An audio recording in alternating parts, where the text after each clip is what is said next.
नमस्कार, news state के digital platform पर आपका स्वागत है। मैं हूं आपके साथ में ऋतु तोमर।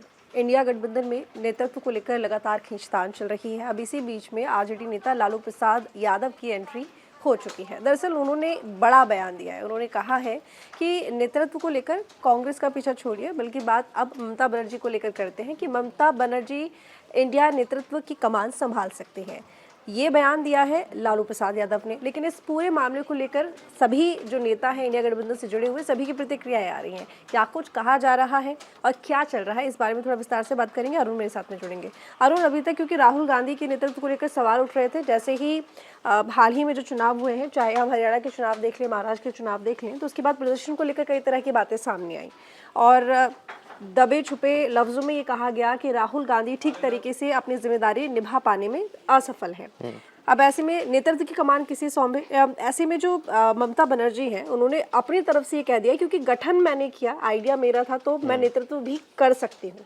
हालांकि मैं बंगाल छोड़कर नहीं जा सकती, लेकिन मैं यहीं से बैठकर सब कुछ संभाल सकती हूँ। अब लालू प्रसाद यादव यहाँ आ गए हैं।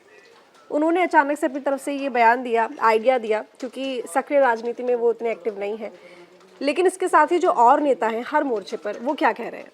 देखिए, इंडिया गठबंधन में अभी हाल ही के जो चुनाव हुए, इसमें खासतौर पर जो महाराष्ट्र का चुनाव हुआ, एमवीए को बड़ी हार मिली वहाँ पर, और उसके बाद से ही ये जो विवाद हैं, आपसी मतभेद हैं, ये खुलकर सामने आ रहे हैं। और हर कोई सबसे पहले तो ये दावा कर रहा है कि उन्होंने इंडिया गठबंधन बनाया, लेकिन मुझे लगता है कि हम सब जानते हैं किस तरह से जो नीतीश कुमार हैं, जो फिलहाल एनडीए के साथ हैं, उन्होंने सबसे पहले पहल की थी। और अब ममता बनर्जी कह रही हैं कि मैंने बनाया। उसके बाद आरजेडी का दावा किया गया कि लालू प्रसाद की ओर से ये गठबंधन को बनाया गया। तो अपने अपने दावे हैं सभी के। फिलहाल ये पूरा जो मतभेद खुलकर सामने तब आया जब ममता बनर्जी की ओर से ये दावा किया गया कि जो इंडिया में बदलाव की ज़रूरत है और वो इसकी कमान संभालने के लिए तैयार है। और कोई सरप्राइज्ड बयान नहीं था उनका, क्योंकि देखिए आगे वेस्ट बंगाल का विधानसभा चुनाव आने वाला है। और इसी के साथ हमने देखा कि लालू प्रसाद यादव का बयान सामने आ गया है कि कांग्रेस की नाराज़गी का कोई मतलब नहीं बनता है। अगर ममता बनर्जी बनना चाहती हैं तो बिल्कुल बन सकती हैं। वो इस तरह का उनका कुछ बयान है, इसका मतलब है। तो कांग्रेस के लिए हालांकि एक झटके की तरह है। हमने देखा है किस तरह से बिहार में राहुल गांधी जब लोकसभा चुनाव के प्रचार के लिए गए थे, तो किस तरह से हमने देखा था कि उन्होंने उनके साथ मटन बनाया था, किस तरह से उनकी वो थी, जुगलबंदी थी। तो कहीं ना कहीं ये खासतौर पर राहुल गांधी के लिए पर्सनली भी एक झटके की तरह है कि ये जो लालू प्रसाद यादव है इस तरह का बयान दे रहे हैं। लेकिन पॉलिटिकली इसका मतलब देखें तो आगे बिहार का विधानसभा चुनाव भी है। हमने देखा था कि लोकसभा चुनाव में जहां उत्तर प्रदेश में इतना अच्छा प्रदर्शन इंडिया गठबंधन ने किया था, वहीं बिहार में बुरी तरह से हार का सामना करना पड़ा था। बहुत सारी सीटें आरजेडी की ओर से गंवाई गई और कांग्रेस को भी काफी नुकसान हुआ। तो मुझे लगता है कि जो आगे के जो विधानसभा चुनाव हैं, बहुत अहम राज्य हैं, दिल्ली है, बिहार है, उसके बाद वेस्ट बंगाल है, उसके बाद 2027 में ये उत्तर प्रदेश आएगा। तो मुझे लगता है कि इंडिया गठबंधन में आपसी मतभेद जो अभी चल रहे हैं, खासतौर पर जो कांग्रेस की लीडरशिप है, हालांकि एक कलेक्टिव लीडरशिप में इंडिया है, लेकिन जिस तरह से अजय राय का जो यूपी के प्रदेश अध्यक्ष है, उनका बयान आया कि इंडिया ब्लॉक का जो बड़ा भाई है वो कांग्रेस है।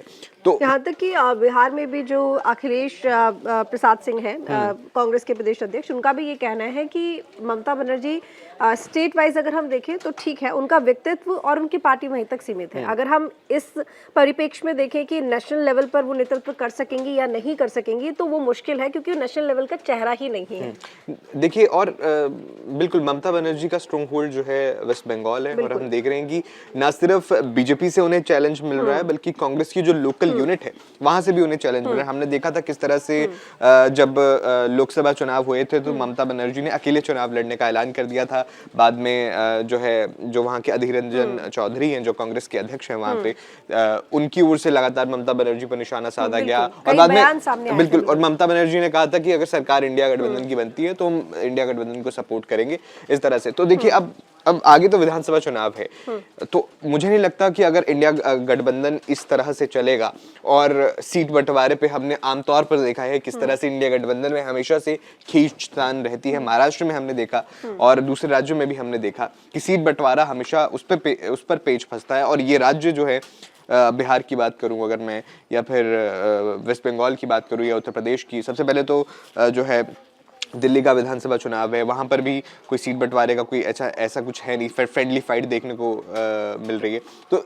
तो सीट बंटवारा ही जो है मेन उसमें है। और मुझे लगता है कि ये जो बड़े नेता है, खासतौर पर ममता बनर्जी हैं, या फिर बाद में आरजेडी बिहार में आ जाती है, ये कांग्रेस को इतना ग्राउंड देना चाहेंगे क्योंकि वो उनके स्ट्रॉन्ग होल्ड है। हमने देखा था कि वेस्ट बंगाल की अगर मैं बात करूं तो वहां ममता बनर्जी का स्ट्रॉन्ग होल्ड है, लेकिन पिछले कुछ चुनावों से, अगर लोकसभा चुनाव की भी बात कर ली जाए या पिछले विधानसभा चुनाव की भी बात कर ली जाए, तो बीजेपी ने वहां ग्राउंड गेन किया है। और जिस तरह के मामले वहां से सामने आए, जिसमें टीएमसी नेताओं की संलिप्तता भी हमने देखी, तो टीएमसी कहीं ना कहीं ग्राउंड खो रही है। और मुझे लगता है कि ममता बनर्जी कांग्रेस को इसका फायदा उठाना देना चाहेंगी अगर इंडिया के नेतृत्व में बदलाव होता है। लेकिन देखो, टीएमसी, क्योंकि पश्चिम बंगाल में जो टीएमसी है वो बहुत स्ट्रांग है, लेकिन बीजेपी ने हर साल, यानी कि चुनावों की अगर मैं बात करूं या लोकसभा चुनावों की बात अपना वोट शेयर बढ़ाया, तो अपना वोट शेयर बहुत बढ़ाया है। कहाँ 2 सीट और कहाँ 17-27 सीटें, बहुत वोट शेयर बढ़ा है।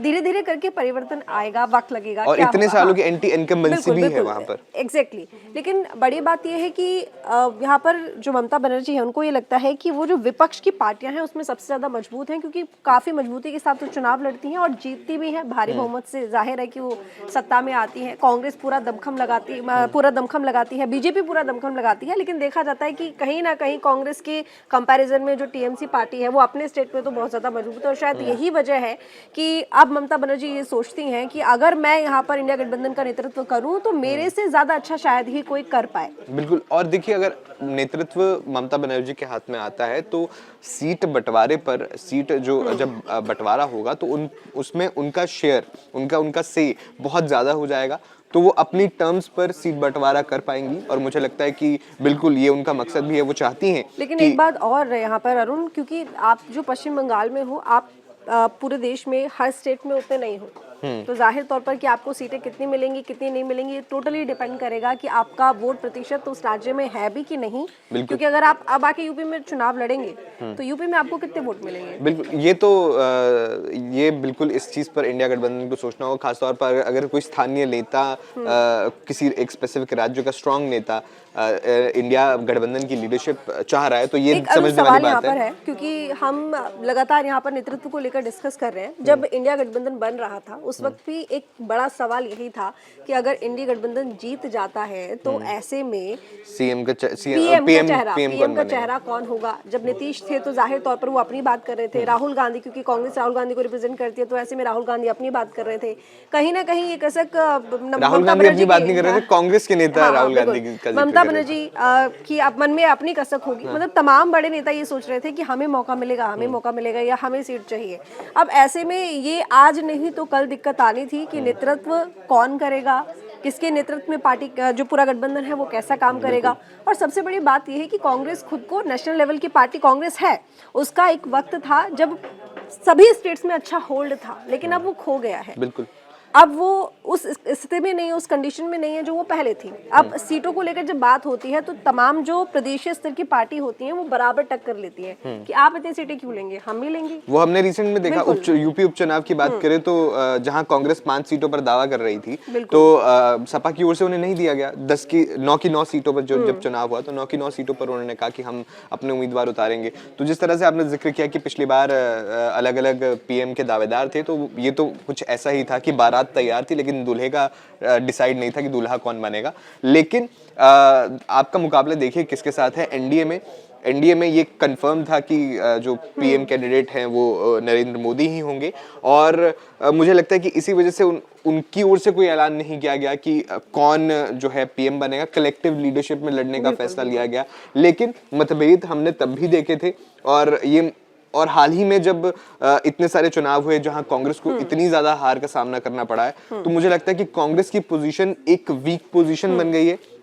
और इस वीक पोजीशन को एक्सप्लॉइट करने के लिए जो इंडिया के खुद के घटक दल हैं वो सामने आ रहे हैं, और खासतौर पे बिल्कुल वो देखिए, इससे अपने जनता राज्य भी में गेन confuse करना होती है, चाहेंगे। क्योंकि जब आपको लगता है सीट शेयरिंग को लेकर बात बन गई है तो आप साथ में चुनाव लड़ते हैं, जब आपको लगता है खटपट है तो आप अकेले अकेले चुनाव बिल्कुल। लड़ते हैं, तो जनता कंफ्यूज होती है कि आखिर आप हैं साथ में या फिर आप नहीं हैं। एक स्ट्रॉन्ग मैसेज और जब- जाता नहीं, आप लोकसभा का बिल्कुल। चुनाव एक साथ लड़ते हैं अब जब लेकिन आपस विधानसभा में का एक चुनाव साथ आपकी बन नहीं रही है तो आप केंद्र में सरकार कहाँ से चलाएंगे, बिल्कुल। कैसे चलाएंगे? तब भी ये मतभेद होगा कि कैसे सरकार चलाई जाएगी और कैसे जो है आगे का कार्य किए जाएंगे। तो बिल्कुल इंडिया गठबंधन को आत्मचिंतन की बहुत जरूरत है इस वक्त। बिल्कुल। और आपको ये चिंतन कैसा लगा आप जरूर वीडियो देख के बताइएगा, बाकी कमेंट कीजिएगा, लाइक कीजिएगा, शेयर कीजिएगा। धन्यवाद।